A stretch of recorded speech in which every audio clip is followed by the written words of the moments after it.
It's a question that almost everyone wants to argue about and a debate that never seems to end. But before you throw the Haram police card at me, let me just say, I'm not here to get into this argument. I'm not here to discuss the legal rulings on instruments, on singing, on drums, or nasheeds, or anything of that sort. I'm here to do something different. Actually, you know what? Scrap the word haram. Let's just ask ourselves, is music harmful? And when we say music, can I just say, I'm speaking about the music that the majority of people are listening to today. The music that's on our radios, on our iTunes playlists, on our TVs, YouTube channels. This is the music I want to speak about.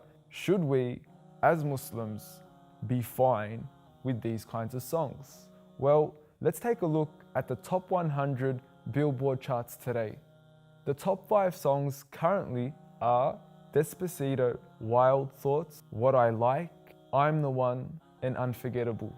You don't have to look far to see that in each and every single one of these songs are messages calling to sexual promiscuity, violence, drugs, alcohol, arrogance, and the worst of social behaviors. And look, I know what you're thinking. Not all music is like this.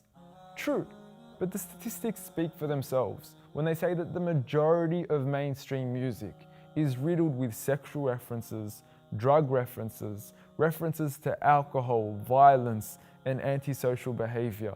And by the looks of it, it is only getting worse year in, year out.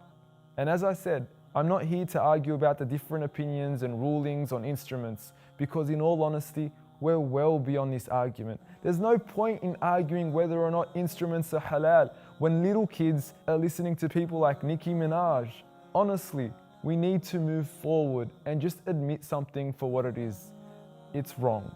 And of course, we can argue that we're strong and we have resolve and we won't allow such music to influence us or affect us. That's fine. You probably are strong, but whether you admit it or not, it's subconsciously having an effect on you. And if you don't believe me, I have a suggestion for you. Studies suggest that teenagers spend up to 4 hours a day listening to such music. Why not grant the Quran access to your ears just for a portion of this time and see if it doesn't have an effect on your heart? Even if you don't understand a word being recited, it will affect you. It will have some sort of effect on your heart.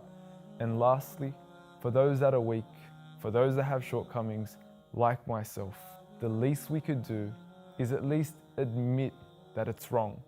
Because the first step in stopping something is to acknowledge that there's a problem.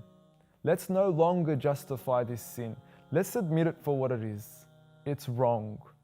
And the sooner we make this acknowledgement, the sooner we can make the intention to start making a change today.